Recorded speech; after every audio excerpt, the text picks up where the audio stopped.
mereka tahu, semakin disembunyikan, semakin menjadikan amal itu mendapatkan penghormatan dari Allah. Bismillahirrahmanirrahim. Assalamualaikum warahmatullahi wabarakatuh. Innalhamdalillah wassalatu wassalamu ala rasulillah wa ala alihi wa sahbihi wa man tabi'ahum bi ihsan ila yaumil qiyamah. Seluruh para santri dan para santriwati, seluruh para sahabat-sahabat kami di dalam dunia dan taman-taman ilmu, dan seluruh para tamu pada teras kehidupan ilmu yang sangat mencintai ilmu, menjadi pendengarnya ilmu, dan senantiasa berjalan sesuai dengan apa yang telah kita pelajari dari nasihatnya Allah dan Rasulnya. Alhamdulillah, tentunya kita mengharapkan semoga Allah memberikan kepada kita kebaikan.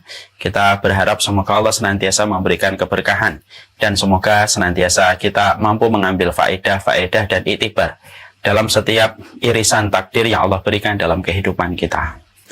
Kita hari ini masih disehatkan oleh Allah, masih dipanjangkan umurnya oleh Allah pada perjalanan kita menuju kepada Allah, karena konsep kehidupan orang yang beriman itu rihlatun ilallah. Konsep kehidupan orang beriman itu perjalanan dia menuju kepada Allah, dan kita masih disehatkan walaupun umur kita sudah tidak lagi muda. Uban sudah menghiasi rambut-rambut kita, keriput sudah ada pada kulit yang tidak bisa kita sembunyikan.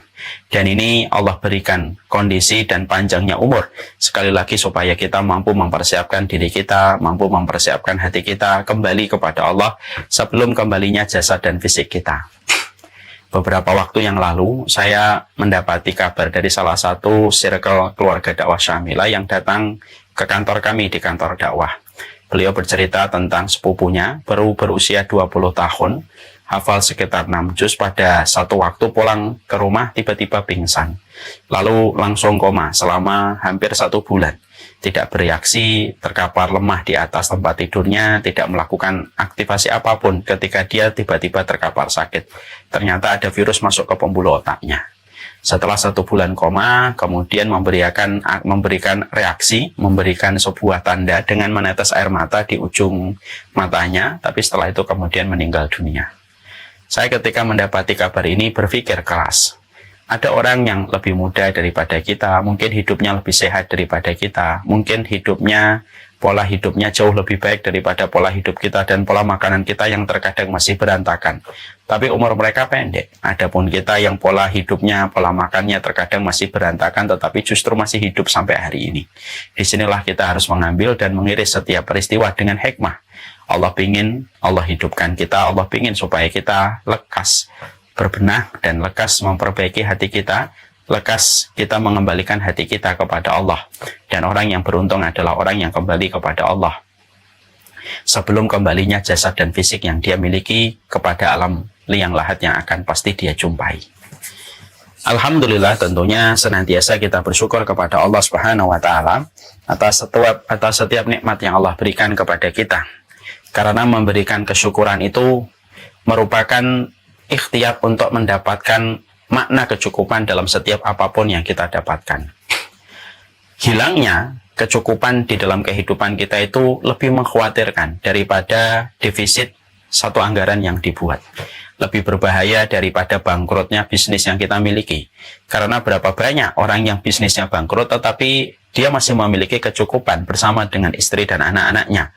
Walaupun mungkin profit dan margin yang dia miliki pada perusahaannya tidak lagi dia dapatkan besar karena mengalami kebangkrutan.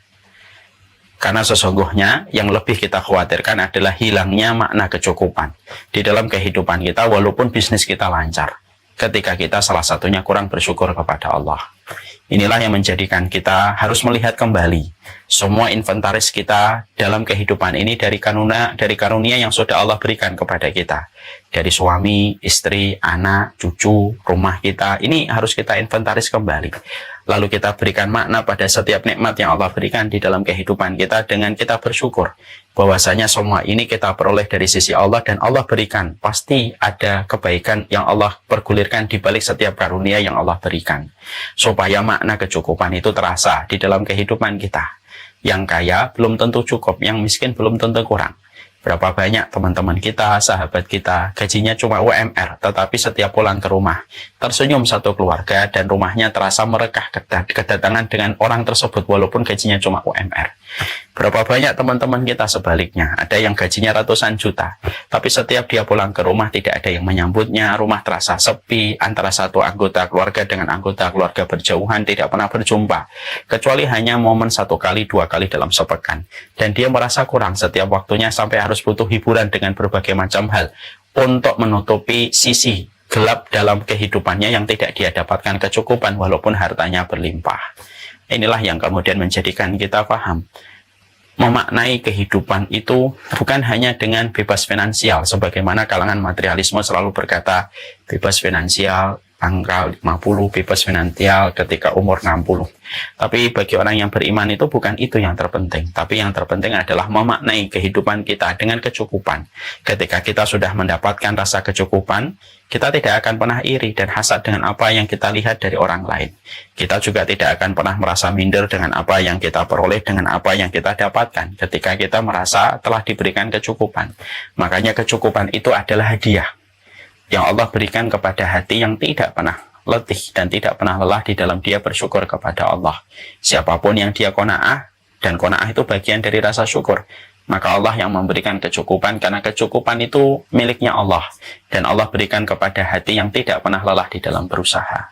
Semoga setiap rumah kita, mobil kita, apapun yang telah kita dapatkan, diinventarisir kembali, dimaknai kembali dengan rasa kesyukuran yang kita peroleh. Karena bisa jadi apapun yang membuat kita tidak bersyukur hari ini, bisa jadi itu adalah keimpian bagi sebagian orang ketika melihat kita dari kejauhan. Bersyukurlah, karena makna kecukupan tidak akan kita peroleh dengan kita kecuali bersyukur kepada Allah. Bersyukur karena bersyukur itu memberikan ketenangan, bersyukur karena bersyukur itu memberikan kebahagiaan, kelapangan. Karena itulah sejatinya puncak tertinggi dari sebuah materialis, yaitu adalah rasa cukup yang Allah berikan kepada hamba yang Allah pilih di antara hamba yang tidak pernah berhenti memaknai setiap karunia yang dia peroleh dan dia dapatkan. Semoga kita, anak-anak kita, bukan menjadi produk-produk materialisme yang mengejar kata cukup dengan kata deret, ya. Karena cukup itu bukan angka deret, kecukupan itu haknya Allah, diberikan kepada hamba yang Allah inginkan dengan syarat kesyukuran yang dia miliki pada setiap karunia yang Allah berikan. Kepada Allah kita bersyukur dan kepada Allah kita menggantungkan segala urusan kehidupan kita. Kita pada kesempatan hari ini akan membahas tentang satu tema yang sebenarnya tema ini adalah tema yang diperlukan oleh siapapun di antara orang yang beriman kepada hari akhir, baik di ujung barat ataupun di ujung timur, yaitu adalah bagaimana kita mendapatkan perjalanan dunia diakhiri dan ditutup dengan mendapatkan husnul khotimah pada akhir kehidupan kita. Bukan hanya saya, bahkan setingkat Rasulullah SAW pun, maka beliau pun di dalam hidupnya ketika kita membaca riwayat, membaca hadis, kita menjumpai, kita mendapati bagaimana Rasulullah pun meminta kepada Allah supaya diberikan hati yang istiqomah. Karena dengan hati yang istiqomah, konsisten, taat kepada Allah dalam segala musim, bukan hanya di satu musim, maka itulah yang menjadikan seseorang itu akan mendapatkan husnul khotimah. Makanya Bapak dan Ibu tahu, kenapa Rasulullah itu tetap membaca ihdinas siratal mustaqim, tunjukilah jalan kami yang lurus, tetap meminta hidayah. Padahal Rasulullah adalah orang yang paling beriman dan paling bertakwa dan sempurna kedudukan dia di hadapan Allah. Tapi kenapa masih minta hidayah kepada Allah? Maka dikatakan oleh Imam Ibnu Katsir, tidaklah seorang Rasul meminta hidayah kepada Allah, padahal beliau telah menjadi orang yang dinobatkan paling dicintai oleh Allah, karena timbul rasa khawatir pada diri Nabi kalau beliau tidak mampu untuk istiqomah sampai akhir hayatnya untuk mendapatkan husnul khatimah. Dan inilah yang kemudian menjadikan kita akhirnya mengerti, ini bukan masalah yang kecil. Meminta perjalanan kehidupan kita ditutup dengan husnul khatimah itu persoalan besar. Setingkat Nabi pun meminta supaya beliau diberikan sikap istiqomah sampai akhirnya mendapatkan istiqomah di akhir kehidupan. Dan itu menjadi sebuah harapan terbesar bagi orang mukmin pada kehidupan sementara, pada kehidupan di dunia. Di sisi yang lainnya, kita juga mengetahui tentang satu hadis, di mana kehidupan kita harus bercermin pada hadis ini, dan kita harus banyak mengevaluasi kehidupan kita dengan hadis ini, supaya kita tidak menjadi orang yang lalai, dan supaya kita tidak menjadi orang yang sombong dengan pencapaian ibadah yang telah kita lakukan. Apa hadis yang membuat kita termenung ketika kita kaitkan hadis itu dengan apa yang kita bahas pada kesempatan hari ini? yaitu adalah ketika Rasulullah Shallallahu Alaihi Wasallam mengatakan, fa inna ahadakum la ya'malu bi amali ahlil jannah hatta yakuna bainahu wa bainaha illa dira'un fayasbiqu alaihi alkitab fayamalu bi amali ahlin nari hatta yadkhuluha. Fa inna ahadakum la ya'malu bi amali ahlin nari hatta yakuna bainahu wa bainaha illa dira'un fayamalu bi amali ahlil jannah hatta yadkhuluha. Ada hadis yang patut menjadi renungan buat kita, baik ustadz atau bukan ustadz, guru atau bukan guru, orang biasa ataupun orang yang memiliki status. Ketika Nabi mengatakan di dalam satu riwayat, sesungguhnya ada loh di antara manusia yang mereka beramal dengan amalan-amalan penduduk surga terus-menerus. Sampai begitu banyaknya amalan surga yang dia lakukan, dia kerjakan, sampai antara dia dengan surga, ibarat kata, tinggal sejengkal, tinggal satu amalan saja. Sudah cukup memasukkan dia ke dalam rahmatnya Allah untuk mendapatkan surga. Tapi catatan takdir kemudian mendahului di akhir kehidupannya, dia melakukan amalan penduduk neraka. Sampai akhirnya di akhir kehidupannya dia melazimi amalan penduduk neraka dan akhirnya masuk neraka. Walaupun ratusan musim dia pakai di dalam beribadah, tetapi tergelincir di akhir kehidupannya melakukan amalan penduduk neraka. Sebaliknya, kata Rasulullah, ada di antara manusia yang melakukan amalan penduduk neraka. Sampai antara dia dengan neraka tinggal sejengkal saja. Dira'un. Illa dira'. Dira' itu segini. Berarti amalan apa ini? Amalan segini. Amalan sholat sunnah fajar itu lebih baik daripada dunia dan seisinya. Maka tinggal sejengkal antara dia dengan neraka. Karena saking banyaknya, dia menggoreskan amalan-amalan penduduk neraka sepanjang hidupnya. Tinggal sejengkal saja. Lalu kemudian dia melakukan di akhir kehidupannya mendapatkan hidayah, dan kemudian dia melazimi amalan penduduk surga sampai akhirnya memasuki surga. Di sinilah kita juga belajar bahwasanya ternyata inilah yang membuat kita khawatir. Bahwasanya ibadah yang telah kita lakukan, ketaatan yang kita kerjakan sepanjang kehidupan kita belum menjadi jaminan bahwasanya kita akan berakhir dengan ketaatan dan kita akan pantas mendapatkan husnul khatimah. Karena sesungguhnya inilah yang menjadikan kita terus mendekat kepada Allah, terus membujuk kepada Allah di dalam kehidupan kita, supaya akhir kehidupan kita yang selalu kita sikapi dengan sikap istiqomah ketika melakukan ketaatan, maka sikap istiqomah itulah yang mampu melahirkan husnul khatimah di akhir kehidupan kita. Husnul khatimah itu bukan proses, tetapi khusus khatimah itu adalah bagian dari hasil perjalanan panjang yang kemudian dilewati oleh setiap manusia di dalam ketaatan yang dia lakukan. Hadis ini memberikan kepada kita kewaspadaan. Perjalanan kita belum selesai, pertarungan kita untuk melawan kebatilan ketika kita akan melakukan kebenaran dan melakukan ibadah belum selesai. Sampai betul-betul kita nanti diwafatkan oleh Allah, dan wafatnya kita itu akan menyibak bagaimana identitas kita di hadapan Allah Subhanahu wa Ta'ala. Makanya sampai Rasulullah SAW dalam riwayat lain, beliau juga menjelaskan, la tusaddiqu wa la tukadzibu. Janganlah kamu itu mempercayai seseorang berlebihan. Janganlah kalian itu mendustakan seseorang itu berlebihan, hatta tara kaifa yukhtamu lahu. Sampai kemudian kamu melihat bagaimana dia ditutup harinya oleh Allah. Siapapun yang meninggal husnul khatimah, walaupun mungkin kita benci, tapi kalau dia diwafatkan dalam kondisi husnul khatimah, berarti dia adalah orang yang telah dibenarkan amalannya sepanjang hidup di dunia sampai Allah berikan kepadanya husnul khatimah.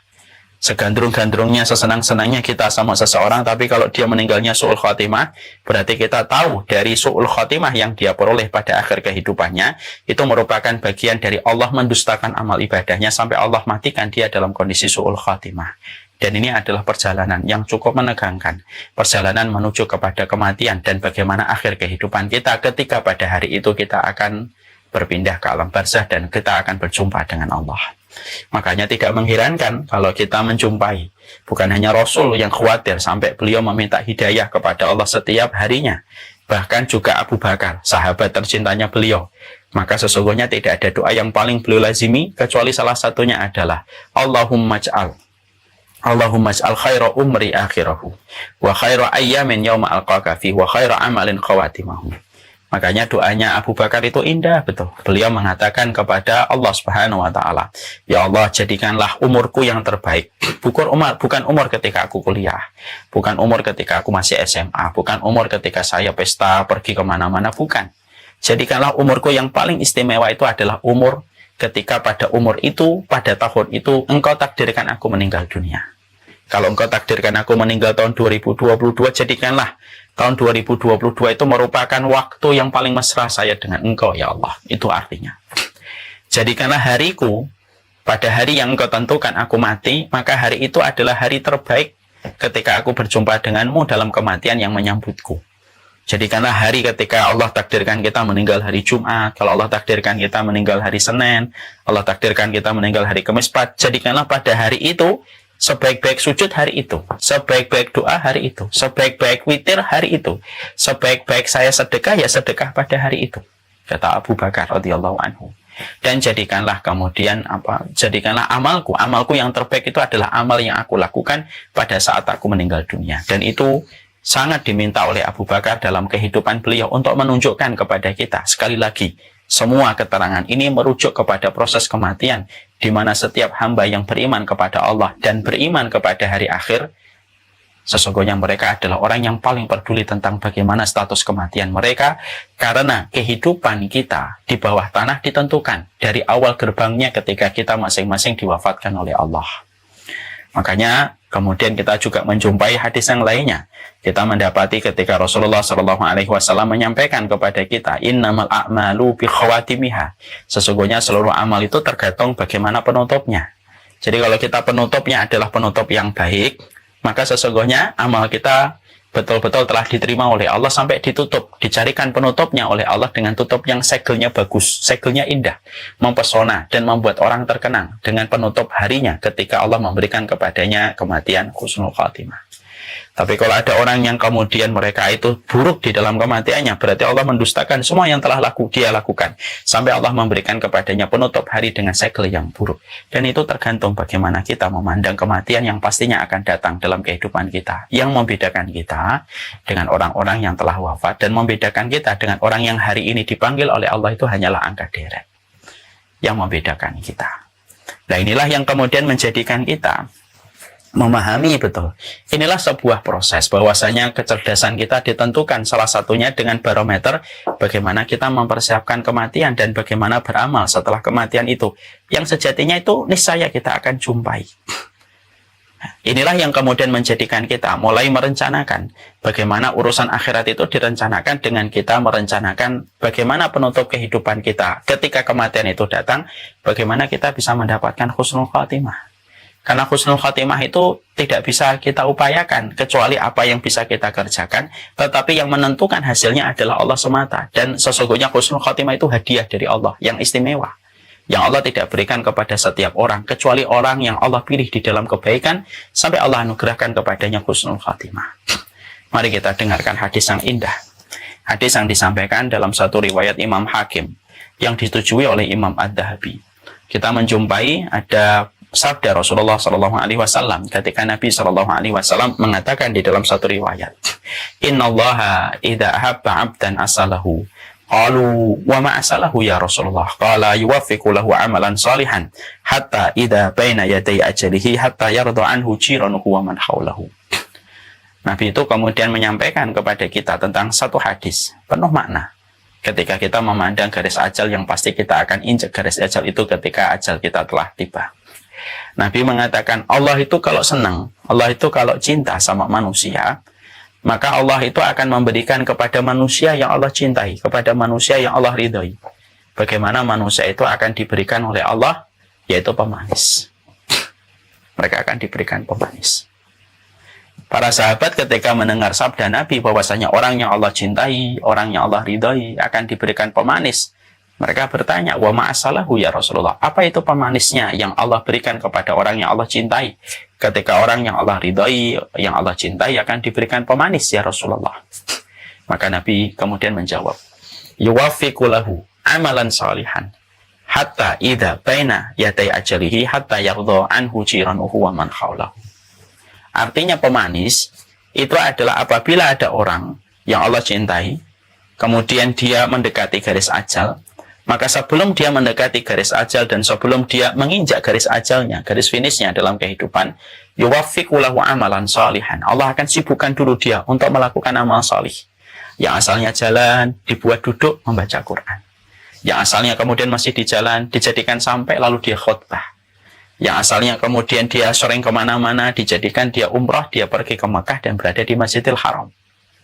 Ketika orang-orang itu sudah di Masjidil Haram, ketika orang itu sudah membaca Al-Quran, ketika orang itu sudah naik mimbar, ketika dia sedang khutbah, ketika orang itu sudah menyampaikan ilmu, lalu dia berdiri di atas ketaatan yang sedang mereka kerjakan ketika Allah yang membimbing mereka untuk melakukan ketaatan itu, pada saat itulah, kata Nabi, Allah nyuruh malaikat maut, Allah nyuruh malaikat pencabut nyawa, cabutlah nyawa mereka dalam kondisi-kondisi yang aku arahkan mereka ketika saat ini mereka sedang melakukan.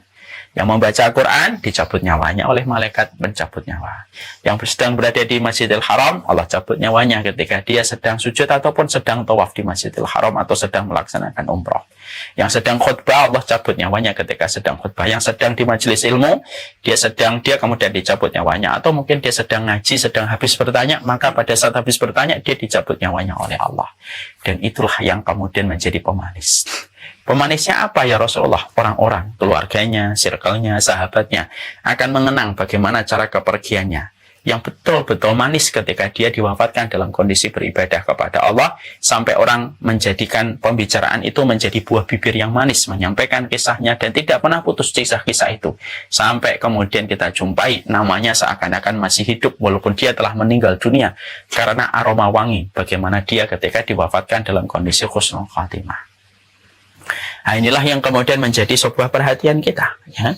Terutama kita-kita yang sudah melewati angka 40, angka 50, angka 60, di mana kita paham 40 itu kata para ulama berarti angka 40 itu berarti lonceng yang pertama kematian sudah diperdengarkan kepada kita. Teng, angka 40. Kalau kita sudah melewati angka 50, berarti lonceng yang kedua kematian itu sudah diperdengarkan kepada kita. Pleng, pleng. Kalau angka 50 kita lewati umur kita, berarti kita sudah diperdengarkan lonceng kematian yang ketiga. Tweng, tweng, tweng. Ya. Kalau sudah 60. Dan kata para ulama, sedikit yang mampu mendengarkan lonceng yang keempat, yaitu adalah ketika melewati angka 70, karena takaran umur umatnya Nabi antara 60 dan 70. Maka inilah yang kemudian menjadi perkara yang penting. Inilah perkara yang menunjukkan bagaimana sih kecerdasan kita. Karena sesungguhnya husnul khatimah tidak bisa dibeli.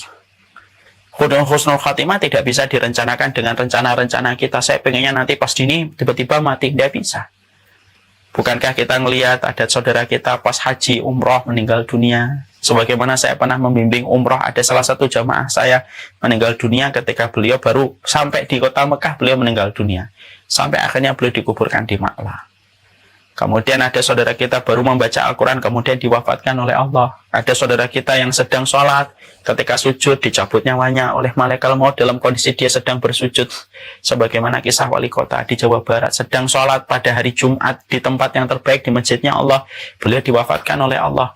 Maka semua itu merupakan sebuah impian dan merupakan sebuah cita-cita dalam kehidupan kita.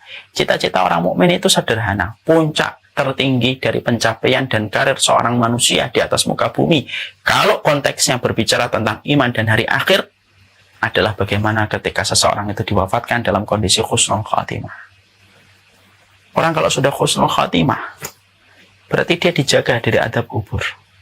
Orang kalau sudah dijaga dari adab kubur, maka kebaikan pengadilan akhiratnya itu akan terlihat bagaimana kemudahan dia ketika di dalam kuburnya sudah terjaga oleh adab kubur. Makanya kan kita melihat bagaimana kisah seorang Utsman bin Affan radhiyallahu anhu, ketika ada orang yang berkata kepada beliau, "Wahai Utsman, kalau diingatkan kepada dirimu tentang surga dan neraka, belum tentu kamu menangis. Tapi setiap kami menjumpai engkau di pinggir kuburan, selalu kami menjumpai kamu itu menangis. Dan begitu deras air matamu ketika kamu duduk di samping kuburan." Maka sampai Utsman bin Affan radhiyallahu anhu kemudian berkata, "Fa innal qabra manzilatun min manazilil akhirah, faman naja fama ba'dahu aisar, fa illam yanju fama ba'dahu asyad." Maka kemudian akhirnya Utsman bin Affan lalu berkata kepada orang itu, sesungguhnya kuburan itu merupakan terminal pertama di antara banyak terminal-terminal yang akan dilewati manusia dalam perjalanan setelah kehidupan, setelah kematian. Terminal pertamanya itu kuburan. Siapapun yang selamat dari adab kubur, lalu mendapatkan kenikmatan kubur. Bagaimana kuburannya dilapangkan, diberikan cahaya, tidak ada yang menyempit, diberikan dia teman yang menyenangkan sampai hari kiamat, diberikan jatah istirahat dan tidur sampai nanti hari kiamat didatangkan oleh Allah dan terasa waktunya begitu cepat. Maka siapapun yang selamat dari adab kubur dengan mendapatkan semua fasilitas itu, maka urusannya pada terminal-terminal berikutnya akan gampang. Kalau dari terminal awal dia sudah dijaga dari adab kubur. Urusannya ketika bangun dari kuburan, urusannya ketika dia dikumpulkan di padang akhirat, bagaimana dihisab itu menjadi lebih mudah kalau dari yang pertama itu sudah dimudahkan. Tapi siapapun yang dia tidak selamat dari adab kubur, maka urusan terminal-terminal berikutnya yang akan dia lewati akan menjadi lebih sulit dan menjadi lebih susah. Kalau terminal pertama saja dia belum selamat. Nah inilah yang menjadikan kita akhirnya paham. Husnul khotimah itu sebuah cita-cita. Puncak karir orang yang beriman kepada Allah dan hari akhir itu adalah bagaimana dia mendapatkan husnul khotimah. Puncak tertinggi, pencapaian dan puncak keinginan tertinggi seorang yang beriman kepada Allah itu bagaimana kita mendapatkan husnul khatimah. Dan ini merupakan perkara yang harusnya terus hidup di hati kita. Dan harus kita betul-betul letakkan di depan mata kita supaya tidak ada yang paling kita inginkan kecuali kematian husnul khatimah. Karena apapun harta, apapun karir, apapun status yang telah kita capai setinggi mungkin sampai membuat orang berdecak kagum dengan pencapaian yang telah kita peroleh. Tapi ketika ujung dari kehidupan kita naudzubillahi min dzalik adalah kehidupan yang buruk, maka semua itu tidak ada artinya. Karena semua itu akan hilang seiring dengan musibah alam, seiring dengan waktu yang terus berputar dan seiring dengan kiamat yang datang. Tapi siapapun yang mendapatkan husnul khotimah, dia akan terus long lasting, terus akan ada, membersamai, memberi kebahagiaan, memberi kelapangan dalam urusan di akhirat. Ketika seseorang itu memulai garis awal, garis startnya dalam kehidupan kematian itu dengan sesuatu yang diridhoi oleh Allah Subhanahu wa taala. Ya, mari kita salah satu di antara kisah terhebat di dalam kematian husnul khotimah itu kematiannya Ibnu Abbas. Ibnu Abbas radhiyallahu anhu adalah seorang ulama di antara para sahabat. Menemani Nabi nggak terlalu lama. Ketika Rasulullah wafat, maka Ibnu Abbas baru berusia 9 tahun dalam satu riwayat. Dalam beberapa riwayat ditulis oleh para mu'arikh, para ahli sejarah, dia berumur 13 tahun. Berarti dia bersama dengan Nabi, membersamai Nabi, maka tidak lama sebenarnya. Masih belia banget. Tapi dia mendapatkan banyak hadis dari Rasulullah SAW dan termasuk deretan 7 sahabat yang banyak meriwayatkan hadis dari Nabi. Tapi perhatikan, diterangkan di dalam kitabnya Sa'id bin Zubair, maka Sa'id bin Zubair memberikan sebuah kesaksian tentang momen ketika beliau menghadiri matinya dan wafatnya seorang Ibnu Abbas. Ibnu Abbas ketika terdengar kabar meninggal dunia, Sa'id bin Zubair datang rahimahullah ta'ala. Dan dia betul-betul menjumpai satu hal yang luar biasa. Gimana luar biasanya? Ketika Ibnu Abbas radhiyallahu anhu, kemudian beliau sudah dimandikan, kemudian dikafani, maka ketika beliau diangkat, maka tiba-tiba ada burung putih yang masuk ke tempat kerandanya Ibnu Abbas radhiyallahu anhu. Dan ketika orang-orang mencoba untuk melihat burung itu, maka burung itu hilang. Tidak tahu perginya kemana. Padahal baru saja dia mendarat ke kerandanya Ibnu Abbas. Baru saja manusia itu kaget dengan apa yang mereka saksikan dari burung putih yang masuk pada keranda Ibnu Abbas ketika beliau akan dibawa ke liang lahat. Tiba-tiba baru saja kekagetan mereka melihat kejadian yang semacam itu, kata Sa'id bin Zubair, tiba-tiba terdengar suara lantunan ayat yang dibaca sungguh sangat merdu. Di mana ayat itu mengatakan, Ya ayyatuhan nafsul mutmainnah, irji'i ila rabbiki radiyatan mardiyah. Wahai pemilik jiwa yang tenang, pulanglah kamu kepada Allah dalam kondisi kamu diridhoi oleh Allah dan Allah pun ridho kepadamu. Lalu Sa'id bin Zubair berkata, manusia yang baru saja dikagetkan dengan peristiwa burung yang masuk ke kerandanya Ibnu Abbas, lalu mendengar suara lantunan yang begitu indah, mereka langsung melihat siapa yang membaca lantunan ayat yang begitu indah. Dan tidak ada satupun di antara kerumunan manusia sebanyak itu yang mengaku membaca ayat tersebut. Dan ayat itu misterius dibaca, di mana orang-orang berprasangka itu merupakan lantunan bacaan dari para malaikat ketika menyambut ruhnya seorang Ibnu Abbas radhiyallahu anhu. Inilah kematian yang sebenarnya dikenal di dalam sejarah, menjadi buah bibir yang manis bagi setiap orang. Walihada falyamalul amilun. Dalam perkara inilah kita ini berlomba-lomba. Dalam perkara inilah yang kemudian kita mempersiapkan. Makanya kemudian setelah kita memahami bahwasanya ini adalah merupakan bentuk dari kecerdasan iman kita kepada hari Allah, kepada iman kepada Allah dan hari akhir, maka disinilah kemudian kita harus tahu apa sih yang kita harus lakukan. Bagaimana perjalanan kita ketika uban sudah mulai tumbuh, ketika keriput sudah mulai tidak bisa kita sembunyikan, ketika kita tidak bisa melawan seleksi alam.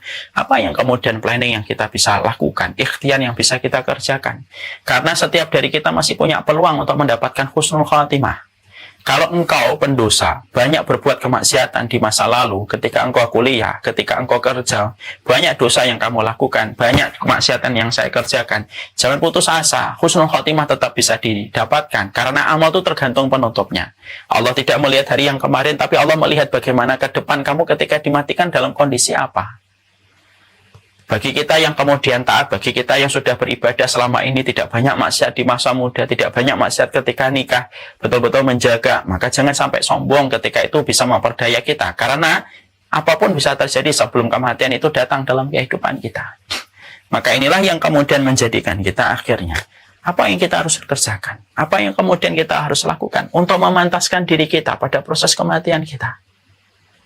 Supaya kita termasuk orang yang kelak ketika di atas keranda itu tidak perlu ketakutan gitu. Lalu kemudian bisa mengatakan kepada orang yang mengangkat kita dari 4 orang itu, kita mengatakan, Qadimuni. Ayo segerakan. Jangan lambat-lambat untuk membawa aku ke liang lahat, karena saking rindunya orang itu untuk panen di liang lahatnya, sebagaimana petani yang tidak sabar melihat panen ketika dia menanam lebih dari 3 bulan. Karena Rasulullah mengatakan, idza wudi'atil janazatu ala anakir rijal idza kanat salihatan qalat qaddimuni. Karena ada satu hadis yang indah betul kata Nabi. Kalau ada orang salih ketika diangkat di atas pundak orang yang memikul mereka, kalau dia adalah orang yang salih, maka dia akan mengatakan qaddimuni. Ayo dong cepat supaya aku ketemu dengan liang lahatku dan berjumpa dengan apa yang dijanjikan oleh Allah. Dan supaya kita terhindar dari orang-orang yang idza kanat ghairu shalihah. Yang kata Rasulullah itu kalau dia bukan orang yang salih, maka ketika dia diletakkan di atas keranda, dia ketakutan betul. Lalu kemudian mengatakan, ya laitaha aina tadhabuna biha. Celaka sekali, kemana kalian akan membawaku pergi? Tinggalkan aku di sini dan jangan bawa aku ke sana. Dan itu kemudian adalah pilihan kita hari ini. Kita berada pada satu masa yang dimimpikan jutaan orang yang sekarang terkubur di dalam kuburan. Kita masih ada kesempatan, para pendosa masih ada kesempatan, karena amal kita dilihat oleh Allah bagaimana penutupnya. Para ahli ibadah, jangan berputus asa untuk terus mempertahankan kompetisi akhirat kita menuju kepada titik akhir yang pasti kita akan dapatkan, yaitu adalah dengan kematian yang pasti akan menjumpai kita. Bukan mati yang kita khawatirkan, tapi bagaimana cara kita meninggal di atas kematian, itulah yang paling mengkhawatirkan. Kematian itu banyak, kematian itu sebabnya banyak. Tapi kematian itu cuma menampilkan 2 status, husnul khatimah atau su'ul khatimah. Dan itu tergantung pada proses apa yang kita lakukan di dalam persiapan kita. Kematian hati lebih buruk daripada kematian. Karena orang kalau sudah buruk hatinya, dia tidak akan pernah mempersiapkan kematian. Dia nggak akan peduli dengan kematian. Dia akan benci kepada kematian. Makanya para ulama mengatakan, mayyit, al-qalbul mayyit. Hati yang mati itu lebih parah daripada kematian itu sendiri. Dan itulah yang kemudian menjadikan kita merenung kembali. Puncak karir kita di dunia itu tidak ditentukan oleh status dan berapa perusahaan yang mampu kita bangun. Bukan itu.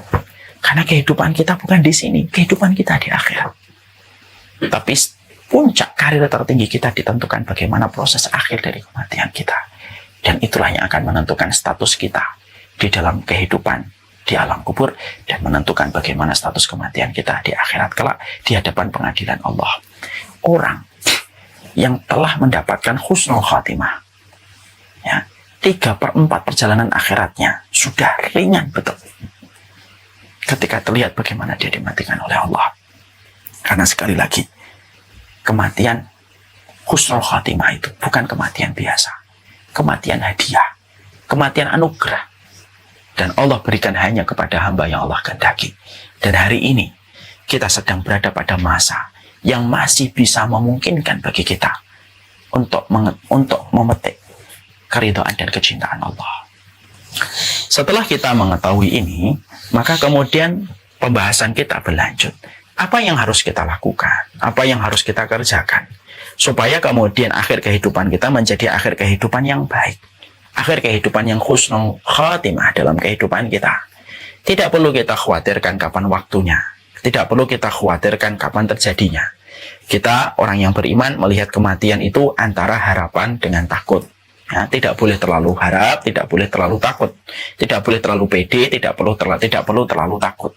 Kadang-kadang ada orang ketika menuju kepada kematian ketakutan. Boleh, takut itu bagian dari fitrah. Kita menuju kematian takut karena ingat dosa kita, karena kita ingat kemaksiatan kita, akhirnya timbul rasa takut. Itu hal yang wajar. Saya takut kematian. Bukankah saya juga takut kematian juga? Kenapa manusia beriman kadang takut ketika melihat kematian? Karena kematian itu adalah akan menghentikan laju ketaatan kita dan tidak bisa membuka kembali pintu tobat kita. Dan kita teringat dengan dosa-dosa kita, kemaksiatan kita, tobat kita yang belum tentu menjadi tobatan nasuha. Makanya maaf ya, jangan kemudian kita menyombongkan diri. Janganlah kemudian kita menyombongkan diri kita. Lalu kemudian kita merasa bahwasanya saya nggak takut kematian. Enggak. Kadang-kadang takut itu hal yang lumrah. Tapi ketakutan kita kepada kematian itu tidak boleh mengalahkan harapan bahwasanya kematian itu tetap merupakan sesuatu yang baik, di mana kita pada kematian itu akan bertemu dengan zat yang mencintai kita lebih besar daripada ibu yang mencintai kita. Kita ini kan pulang sama Allah, dan Allah itu mencintai kita lebih besar daripada cintanya ibu kepada kita. Kalau kita akan pulang dari perjalanan panjang, akan ke rumah ibu kita setelah sekian tahun tidak berjumpa, walaupun kita tahu kita banyak dosa, walaupun kita tahu kita banyak kesalahan sama ibu kita, belum bisa memberikan waktu, belum bisa ngasih nafkah yang terbaik sama ibu kita, tapi yang namanya kita pulang kepada ibu itu pasti senang. Kenapa? Kita tahu kasih sayangnya ibu lebih besar daripada kekurangan kita selaku anak. Itu baru ibu. Nah, kematian itu tidak boleh disikapi dengan sikap takut berlebihan. Karena bagaimanapun kita akan pulang kepada Allah. Yang sifat rahmannya, sifat rahimnya lebih besar daripada sayangnya seorang ibu kepada kita. Maka itulah yang menjadikan kita antara harapan dan takut. Kadang takut, kadang kita senang melihat kematian. Kadang senang digantikan rasa takut. Kadang takut digantikan rasa senang. Lalu kemudian itulah yang menjadikan kita melihat bagaimana proses kematian kita. Setelah kita mengetahui bagaimana kemudian proses kita melihat kematian, para ulama lalu kemudian menyampaikan kepada kita apa saja langkah-langkah yang harus diikhtiarkan. Apa saja langkah-langkah yang kemudian perlu kita lakukan supaya kita mendapatkan kematian yang husnul khatimah. Maka kemudian para ulama lalu menyampaikan beberapa poin-poin yang bisa kita jadikan referensi supaya kita tidak terputus referensi kita. Apa sih yang harus kita kerjakan supaya kita layak mendapatkan deretan limited edition orang yang mendapatkan husnul khatimah. Semua dari kita berusaha.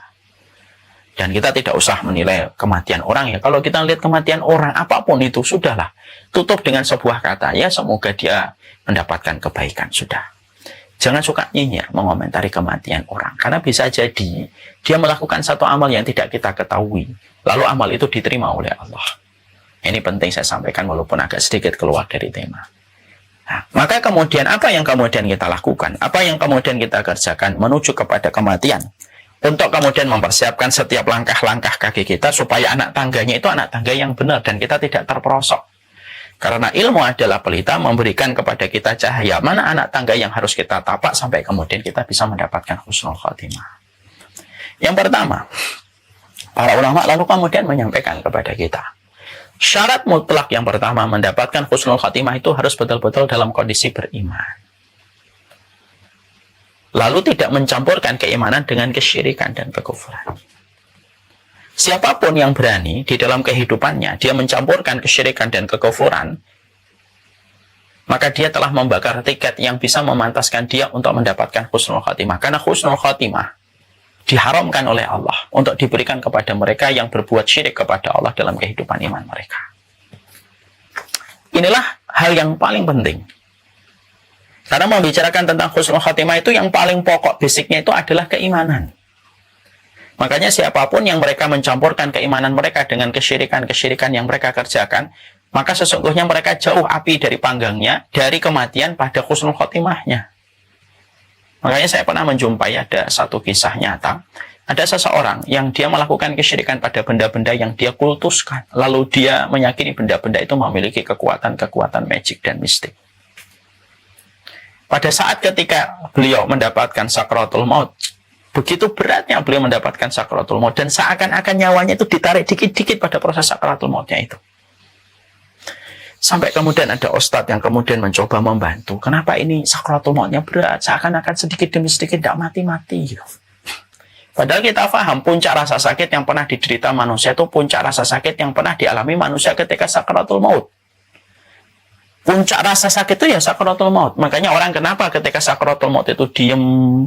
Kenapa orang ketika sakaratul maut itu tidak teriak-teriak? Karena rasa sakitnya sudah melemahkan semua sendi syarafnya, sampai sendi syaraf tidak bisa memberikan perintah kepada otak, otak tidak bisa memberikan perintah kepada mulut untuk berteriak.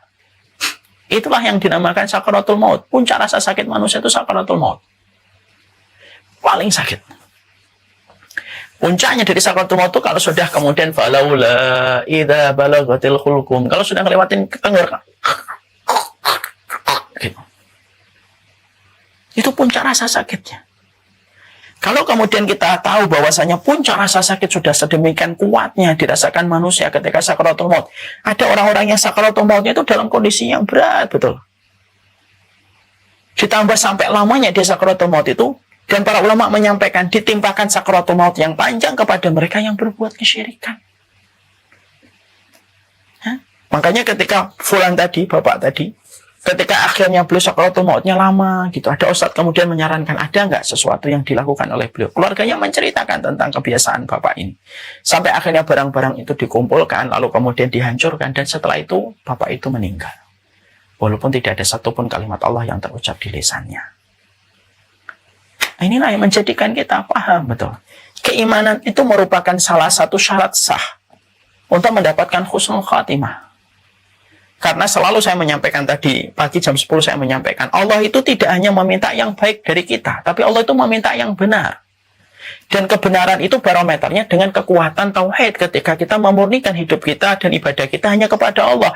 Dan tidak menjadikan kita bersyarikat dan mendatangkan tandingan bagi Allah di dalam kesyirikan. Karena kesyirikan itu mengharamkan seseorang mendapatkan husnul khatimah. Kesyirikan itu mewajibkan pelakunya itu mendapatkan adab kubur, dan kesyirikan itu ketika dibawa sampai mati mewajibkan pelakunya untuk masuk ke neraka, ketika Allah tidak akan mengangkat dia dari neraka karena surga itu diharamkan oleh Allah dari mereka yang berbuat syirik.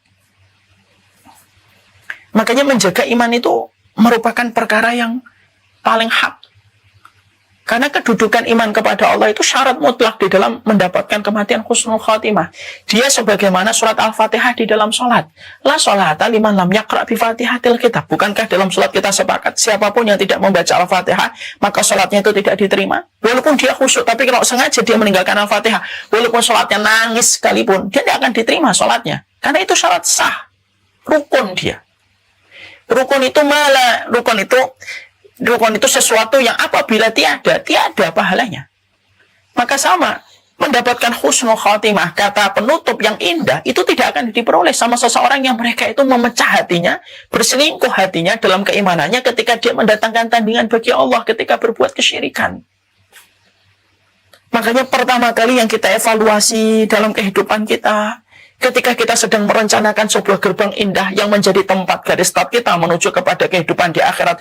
Demi Allah ya, kehidupan di akhirat yang dimulai dengan kematian tidak akan pernah menyapa dengan keindahan bagi mereka yang telah berani melakukan sesuatu yang paling dimurkai oleh Allah. Dan sesuatu yang tidak akan diampuni oleh Allah ketika hal itu dibawa sampai mati. Itu adalah kesyirikan. Allah itu meminta yang baik dan benar. Bukan hanya meminta yang benar. Bukan hanya meminta yang baik. Tidak bisa kita mengatakan, sudahlah yang penting jadi orang itu baik. Masalah ibadah, udah nggak apa-apa kayak apapun. Yang penting itu kita itu baik aja. Tidak bisa. Allah itu meminta yang baik dan benar. Bukankah guru SD ketika dulu ngasih ujian kepada kita, guru SD itu memberikan perintah, jawablah dengan jawaban yang baik dan benar. Baik itu diukur dengan akhlak kita. Bagaimana kita kepada sesama manusia. Benar itu barometernya adalah bagaimana iman kita. Ketika iman ini tidak tercampur dengan kesyirikan. Makanya kalau kita kemudian membedah masalah yang pertama, maka ketika kita membedah yang pertama, kemudian ada yang bertanya, gimana Ustaz saya menjaga iman saya supaya tidak tercampur kesyirikan? Itulah pentingnya ilmu. Inilah yang kemudian menjadikan kita harus mengetahui betul tentang keimanan. Apa itu kesyirikan, apa itu tauhid, apa itu akidah salimah, akidah yang benar pada kehidupan kita. Karena, sekali lagi, mustahil seseorang itu Mustahil seseorang itu akan mendapatkan kematian husnul khatimah kalau dia tidak betul-betul beriman kepada Allah dan tidak mencampurkan imannya dengan kesyirikan.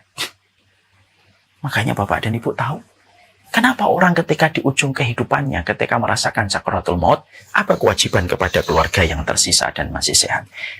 Maka kewajiban yang tersisa pada saat itu adalah ketika kita yang hidup mentalkin dengan ucapan La ilaha illallah. Sebagaimana hadis riwayat Muslim, Lakinu ala mautakum La ilaha illallah. Talkin itu. Orang yang akan meninggal di antara kalian dengan ucapan La ilaha illallah. Kenapa kok talkinnya La ilaha illallah? Supaya betul-betul memantapkan orang itu ketika akan meninggal dunia, tidak ada ilah yang berhak disembah pada kehidupannya. Sampai tarikan nafas yang terakhir. Sampai ketika nyawa sudah berada di kerongkongan, kecuali dia mengimani bahwasanya tidak ada ilah yang berhak disembah kecuali adalah Allah. Karena sesungguhnya setan, iblis, tidak akan berhenti untuk menggelincirkan manusia. Bahkan ketika seseorang akan meninggal dunia dalam sakaratul maut, setan itu datang. Tapi kita tidak merasa, bagi yang masih sehat dan masih hidup ini tidak merasa. Yang bisa merasakan itu orang yang akan meninggal dunia. Setan akan datang dan kemudian mencoba untuk memurtadkan dia supaya dia keluar dari agama Allah pada detik-detik yang terakhir. Yang disebut dengan, ini adalah last battle-nya. Ya. Makanya kemudian kita dapati kisah nyata, bagaimana seorang Imam Ahmad ketika beliau pernah dalam kondisi sakit berat, di mana sakitnya ini berujung pada akhir kehidupan beliau dengan sakaratul maut dan meninggal dunia. Ketika sakit yang berat itu, maka beliau itu berkata, pergilah kamu, pergilah kamu. Sampai anaknya berkata, apa yang kamu rasakan, wahai bapakku, sampai kamu mengusir seseorang? Imam Ahmad bin Hanbal, muridnya Imam Syafi'i, kemudian berkata, datang kepadaku setan dalam bentuk makhluk. Dari sebelah kanan dan sebelah kiriku. Yang sebelah kanan mengatakan kepadaku, masuklah kamu ke Yahudi, kamu akan selamat. Datang setan dari sebelah kiriku dan mengatakan, masuklah kamu kepada Nasara supaya kamu itu selamat. Dan aku usir mereka. Saya ketika membaca riwayat bagaimana historinya seorang Imam Ahmad ketika akan meninggal dunia, saya langsung teringat dan langsung mengkaitkan dengan hadis Nabi. Kenapa orang yang akan meninggal dunia disuruh membacakan talqin? Karena betul-betul kita harus menjaga imannya dia, supaya imannya itu tidak tergadaikan, supaya imannya tidak sampai tergelincir. Karena tidak ada yang diinginkan setan itu kecuali adalah tergelincirnya manusia di akhir kehidupan. Karena mereka tahu, selama masih ada keimanan, maka peluang untuk masuk surga itu masih ada. Selama masih ada tauhid, maka mereka itu akan tetap masuk surga. Walaupun mungkin ada di antara orang yang bertauhid dosanya banyak, tapi satu waktu dia akan memasuki surga. Nah, ini yang menjadikan kita mengerti. Inilah yang pertama. Jadi yang pertama yang kita lakukan dalam proses yang ikhtiar yang kita lakukan, di dalam proses menuju kepada husnul khatimah itu apa? Pastikan betul. Ya, iman kita. Jangan sampai melakukan kesyirikan. Walaupun itu trending, walaupun itu viral, walaupun orang sedunia mengatakan itu tidak apa-apa. Tetapi ketika kita ngerti bahwasanya di situ ada sebuah perilaku mendatangkan tandingan bagi Allah, yang disebut dengan kesyirikan, selesai. Harus dijaga. Karena la ilaha illallah yang kemudian kita miliki di atas keimanan, ini akan menjadi sebuah bitokoh, akan menjadi sebuah kartu nanti di pengadilan Allah. Dan bitokoh la ilaha illallah ketika seseorang itu betul-betul beriman, kalau diletakkan di satu timbangan, maka timbangan la ilaha illallah itu lebih berat, walaupun pembandingnya itu adalah dunia dan seisinya itu lebih berat la ilaha illallah. Karena keagungan kalimat ini ketika kita lazimi sepanjang hidup. Makanya kemudian kita mendapati apa yang disampaikan oleh Rasulullah SAW, oleh Allah. Ya ayyuhalladzina amanu taqullaha haqqa tuqatih wa la tamutunna illa wa antum muslimun.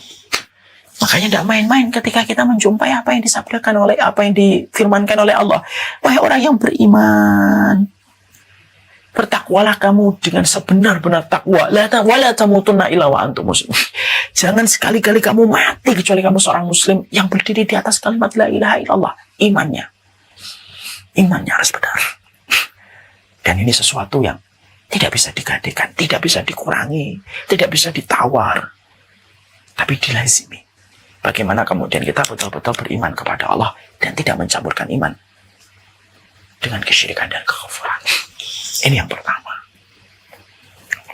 Yang kedua, perkara yang kemudian bisa menjadikan seseorang itu mengakhiri perjalanan hidupnya dengan husnul khatimah, yaitu adalah orang yang sering menyembunyikan amal kebaikan dan amal ketaatan yang dia lakukan dan dia kerjakan. Ya. Allah itu paling senang Kalau hamba yang beriman bertransaksi dia kepada Allah, lalu dia sembunyikan transaksi dia, ibadah yang dia lakukan itu dia sembunyikan dari mata manusia. Semakin sedikit manusia yang tahu, semakin sedikit orang yang mengerti tentang apa ketaatan yang kita lakukan kepada Allah, semakin besar menjadikan seseorang itu akan diberikan anugerah husnul khatimah. Karena Allah akan angkat mereka yang betul-betul mampu merahasiakan amal yang dia kerjakan dan mampu untuk menyembunyikan amalnya. Makanya sampai para ulama terdahulu itu saking mereka punya semangat untuk menyembunyikan amal, sampai kemudian kita menjumpai uktumu hasanataka asyaddu min sayyi'atika. Tutup amal kebaikanmu sebagaimana kamu menutup amal keburukan dan aib kamu.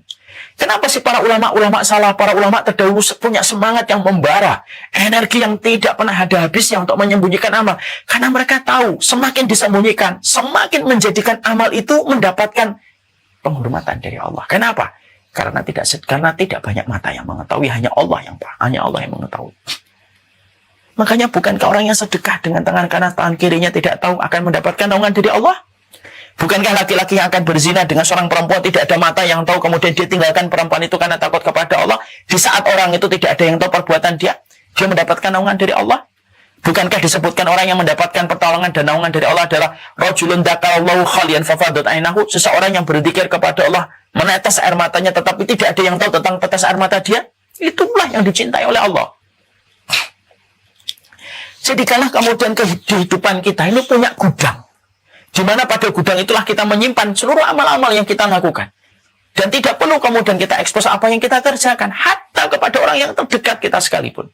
Semakin engkau pandai untuk menyembunyikan amal yang kamu lakukan, semakin pandai kamu menyembunyikan ibadah yang telah kamu kerjakan, maka nilai pahala yang kamu dapatkan dari sisi Allah itu semakin besar dan semakin mahal di sisi Allah. Kayak barang limited edition. Kalau ada Vespa, ada mobil limited edition, harganya mahal. Kenapa kok mahal? Karena diproduksinya tidak banyak. Dan tidak banyak orang memiliki supaya tidak terlalu pasaran produk itu. Yang memiliki hanya 17, yang memiliki hanya 100, yang memiliki hanya 300 di Indonesia misalkan. Maka dia tidak menjadi pasaran. Akhirnya mahal. Sama ketika amal itu eksklusif dan tidak menjadi pasaran, ketika tidak perlu banyak orang tahu. Itulah salah satu perkara yang menjadikan orang husnul khatimah. Merahasiakan amal ibadah. Tidak perlu kita menceritakan amal ibadah orang lain. Ustaz, kalau saya ceritakan supaya orang nyontoh, silahkan. Kalau memang kamu merasa kuat. Para ulama terdahulu mereka sadar kok bahwasanya mereka itu berat untuk memperlihatkan amal, untuk menjaga niat, maka mereka sembunyikan. Riya itu tipis sekali. Riya itu bagikan semut hitam di atas batu hitam di tengah kegelapan malam, yang mana kita tidak merasa. Dan kita harus ingat sebuah kata-kata. Kalaulah setiap manusia tahu betapa cepatnya dia dilupakan oleh manusia ketika dia mati. Ya karena kita ini kalau mati itu, manusia itu paling cepat melupakan kita. 1 hari, 2 hari dia merasa kehilangan, tapi setelah itu dia melanjutkan kembali perjalanan hidupnya dengan banyak masalah. Kalaulah setiap manusia itu tahu dan sadar betapa cepatnya dia dilupakan oleh manusia, dia tidak akan habis-habisan untuk mempertontonkan amal hanya untuk mendapatkan tepuk tangan manusia. Sembunyikan amal. Menyembunyikan amal itu salah satu di antara hal indah untuk mendapatkan husnul khatimah. Ini ada sebuah kisah nyata. Ada satu keluarga. Lalu harus memindahkan kuburan. Yaitu keluarga mereka. Setelah meninggal 18 tahun. Ketika sedang digali kuburan itu untuk dipindahkan, betapa kagetnya keluarga yang ditinggalkan ternyata masih utuh. Kain kafan itu seakan-akan baru meninggal seminggu. Kagetlah keluarga itu. Ketika di tengah kekagetan mereka mengurus perpindahan, ketika mereka menjumpai masih utuh, terus kemudian kain kafannya seakan-akan baru meninggal seminggu, datanglah orang menjaga kuburan yang tahu ketika kuburan itu akan dipindah. Maka orang ini berkata, "Bapak keluarganya ya?" "Iya Pak, kami keluarganya." "Iya nih, pemilik kuburan ini saya sangka keluarganya banyak sekali. Karena setelah sepeninggal dia selalu ada orang yang datang dan berbeda-beda orang yang datang. Lalu saya tanya, kalian ini siapa?" "Kami adalah keluarganya Pak yang sering dibantu." Jadi ternyata tanpa diketahui oleh keluarga intinya, ternyata bapak ini tuh sering bantu orang, tapi dia sembunyikan. Disembunyikan. Sampai saya tuh ngerasa banyak betul yang dibantu ya, karena banyak keluarga yang datang gitu. Padahal setelah saya melihat kalian hadir di sini, malah keluarga-keluarga yang pernah datang ke kuburan ini malah nggak ada di sini. Karena mereka nggak ngerti tentang rencana perpindahan kuburan itu. Jadi ternyata itu adalah orang-orang yang dibantu sama beliau. Disembunyikan sampai keluarga intinya nggak ngerti tentang perbuatan sang bapak. Dan baru dibuka oleh Allah setelah beberapa tahun, barulah kemudian dilihatkan bagaimana amal kebaikan yang telah dikerjakan. Orang kalau punya gudang rahasia, dia sembunyikan di situ, maka Allah akan membayar mahal setiap ibadah itu. Karena dia limited edition. Jangan jadikan amal kita tuh kayak pasar. Kayak pasar, murahan. Setiap orang bisa melihat, setiap orang bisa tahu, setiap orang bisa komentar. Iya kalau hati kita kuat. Hati kita itu kan lebih rapuh daripada segelas kaca yang mudah untuk pecah berantakan. Kalau kita paham bahwasanya hati kita ini selemah kaca, ya jangan kita pernah ngambil risiko untuk kemudian memperlihatkan amal ibadah kita kepada banyak orang. Cukuplah kamu bangun itu gudang-gudang rahasia. Siapapun tidak perlu tahu, bahkan orang terdekat kalau kamu berhasil untuk menipu, dalam tanda kutip, menipu mata mereka. Kamu berhasil menipu mata mereka sampai mereka tidak tahu apa yang kamu sedang lakukan. Berarti itu mahal dihargai oleh Allah. Ya, Daud bin Hindun puasa sunnah bertahun-tahun, tapi berhasil menipu dalam tanda kutip keluarganya ketika keluarganya tidak tahu kalau Daud bin Hindun itu berpuasa. Lu sampai keluarga intinya tidak tahu kalau beliau itu berpuasa bertahun-tahun. Uktumu hasanataka asyaddu min sayyi'atik. Tutup amal kebaikanmu sebagaimana engkau menutup amal keburukanmu. Karena disitulah berkahnya kita untuk mendapatkan husnul khotimah. Biarlah amal kita terkubur bersama dengan terkuburnya tanah ketika kemudian menimbun kita. Sudah, disitulah kemudian yang terindah. Tidak usah kemudian amal kita itu dikenang orang, kemudian ditepuk tangan, tidak perlu. Terlalu berat rasa yang harus dijaga ketika kemudian kita harus kemudian mengambil sebuah konsekuensi untuk menjaga hati kita dari serangan-serangan pujian yang terus datang dan bisa serangan itu membobol pertahanan hati kita. Karena pujian itu serangan. Pujian itu serangan. Makanya di dalam Islam itu kenapa kita dimakruhkan untuk memuji? Karena pada dasarnya pujian itu serangan yang bisa membobol pertahanan kehidupan kita. Tutup. Punya rahasia. Tidak perlu kamu sampaikan ke banyak orang. Orang itu sesenang apapun sama antum. Kalau antum meninggal, berapa lama dia akan ingat sama antum? 2-3 hari dia akan melanjutkan kehidupan. Kalaulah setiap manusia itu tahu betapa cepatnya dia dilupakan oleh manusia yang lain, dia tidak akan bertaruh habis-habisan untuk mendapatkan tepuk tangan dan sorak gembira dari manusia. Itu yang kita harus kerjakan. Yang kedua. Yang ketiga, apa sih yang perkara yang bisa mendapatkan husnul khatimah? Berprasangkalah yang baik. Husnudzon kepada banyak orang. Karena husnudzon itu bagian dari akhlak. Makanya Imam Syafi'i itu berkata, siapapun yang ingin untuk diwafatkan dalam kondisi husnul khatimah, maka dia hendaknya husnudzon sama Allah. Husnudzon kepada manusia. Husnudzon kepada Allah penting. Bahwasanya tidak ada apapun yang terjadi dalam kehidupan kita kecuali itu takdir Allah yang terbaik. Dan husnudzon kepada manusia itu penting supaya tidak menjadikan hati kita jumawa dan sombong dengan apa yang sudah kita capai. Katakan orang lain itu lebih baik daripada kita. Makanya ikutilah apa yang kemudian disampaikan oleh Hasan al-Basri. Hasan al-Basri itu mengatakan, kalau saya melihat orang yang lebih tua, saya katakan huwa khairum minni. Dia lebih baik daripada saya. Karena apa? Karena sabaqoni bil ma'asi. Sabaqoni bil hasanat. Karena dia mendahului saya dengan melakukan kebaikan.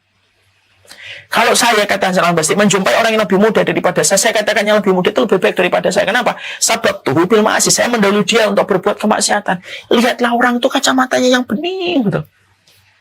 Kalaupun engkau tidak mampu sholat duha, kalau kamu tidak bisa untuk zikir pagi, kalau kamu tidak bisa untuk sholat ba'diyah, kalau kamu tidak bisa puasa sunnah, karena kamu merasa berat dengan semua yang kamu lakukan itu, setidaknya kamu punya tabungan yang bernama husnudzon kepada setiap manusia yang kamu jumpai pada hari itu. Yang parah itu apa? Sudah sholat duha tidak bisa, zikir pagi tidak mampu, sholat ba'diyah berat, sudah gitu hatinya kotor ketika memandang orang.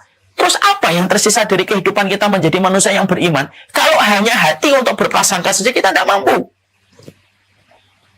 Makanya kalau tiba-tiba kita duduk, kok saya nggak sholat duha ya, hari ini nggak baca tilawah, kok kemudian ba'diyahnya berat. Kalau memang kita susah melakukan ibadah-ibadah sunnah, setidaknya hatimu yang dijadikan untuk bersedekah kepada orang, setiap kita berikan prasangka yang baik kepada mereka. Husnudon. Kata Imam Syafi'i. Husnudon itu merupakan perkara yang tampaknya remeh. Tapi dia nggak pernah remeh di hadapan Allah. Husnudon sama Allah. Apapun yang terjadi dalam kehidupan kita, berarti itu turun dari zat yang maha hakim, yang maha bijaksana. Husnudon kepada setiap orang yang kita jumpai. Itu tabungan. Kalau tabunganmu cukup dengan banyak husnudon, engkau akan dianugerahi oleh Allah dengan husnul khatimah. Kadang-kadang kita ngelihat ada orang kok tampaknya biasa gitu. Ada orang kok tampaknya biasa, tapi kenapa kok meninggalnya husnul khatimah? Mungkin hatinya bersih. Saya tuh pernah, Pak, Ibu, ya, menjumpai di sebuah tayangan YouTube, tayangan CCTV di YouTube. Ada tayangan TV, ada bapak-bapak masuk ke sebuah masjid, terekam itu. Orang tampaknya itu penampilannya biasa. Penampilannya itu kayak biasa. Terus ketika sholat, dia masuk ke saf yang kedua, bukan saf yang pertama. Kemudian sholat, tampaknya itu biasa banget. Biasa banget tampaknya itu. Tapi Masya Allah, ketika kemudian dia sholat, lalu pada rakaat yang kedua sujud dia. Sujud itu menjadi sujud terakhir yang dia tidak pernah bangkit dari sujudnya. Meninggal dunia.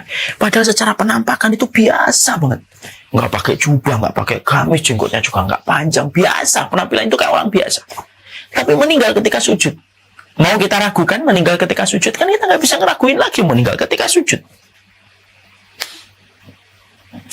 Maka kemudian yang terjadi, yang kemudian saya lihat itu apa? Kenapa ada orang yang kadang-kadang tampaknya amalannya biasa, tapi meninggalnya husnul khotimah? Karena dia mungkin memiliki hati yang bersih dibandingkan orang yang banyak beribadah, tapi hatinya kotor.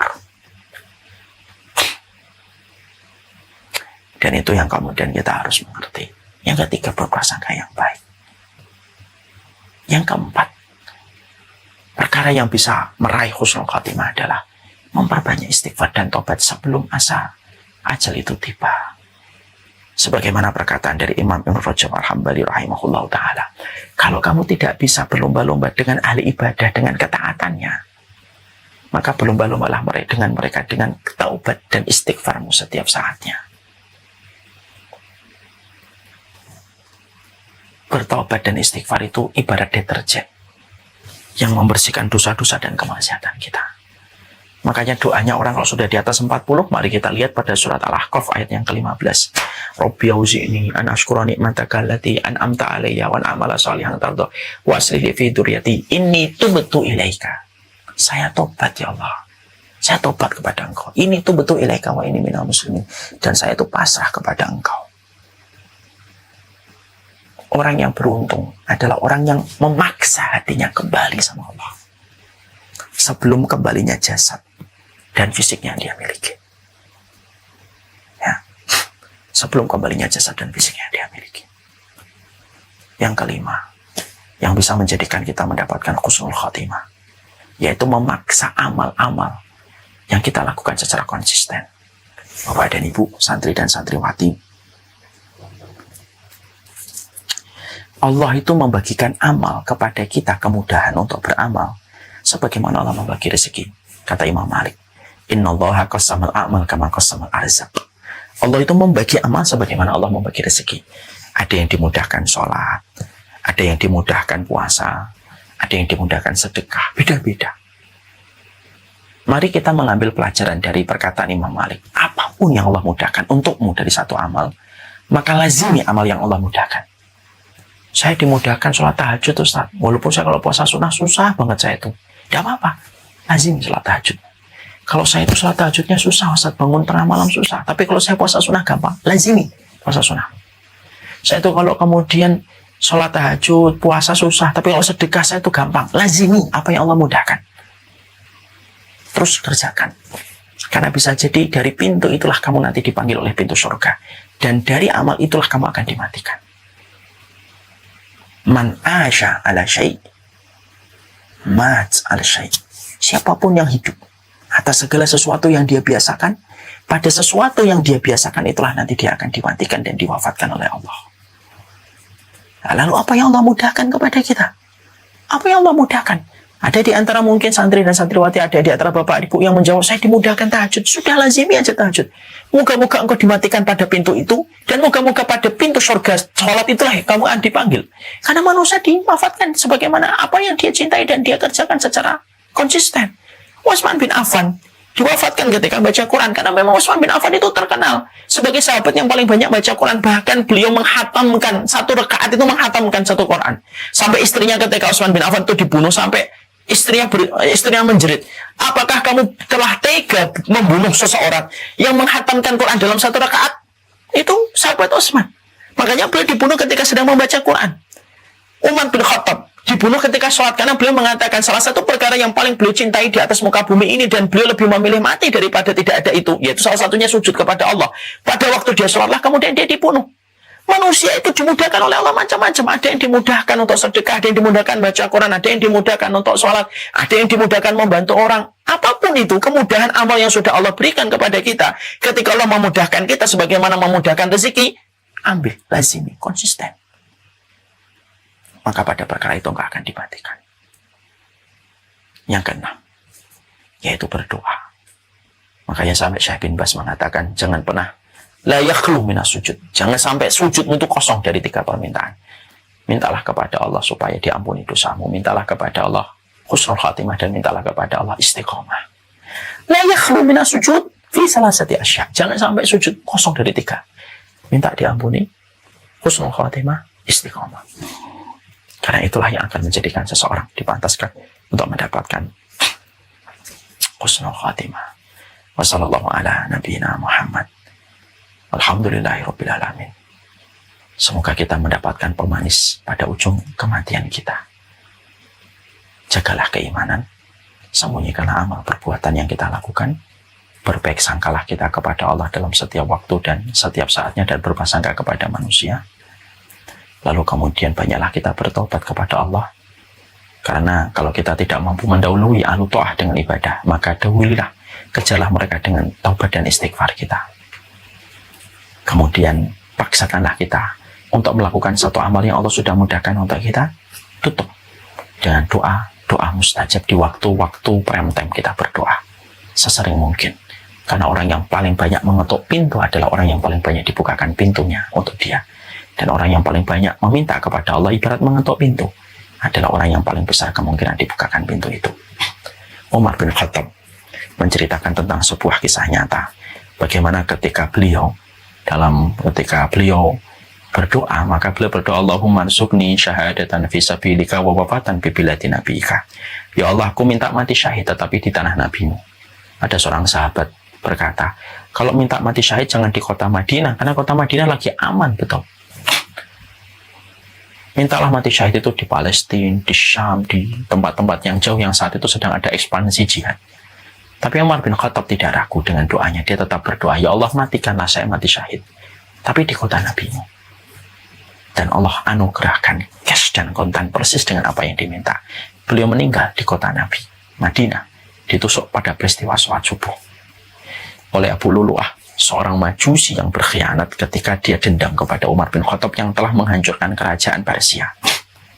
Dan itu dibayar kontan oleh Allah Subhanahu wa Ta'ala. Berdoalah, karena berdoa itu melampaui sesuatu. Berdoalah karena merubah yang mustahil menjadi mustajab. Berdoalah karena yang jauh bisa menjadi dekat.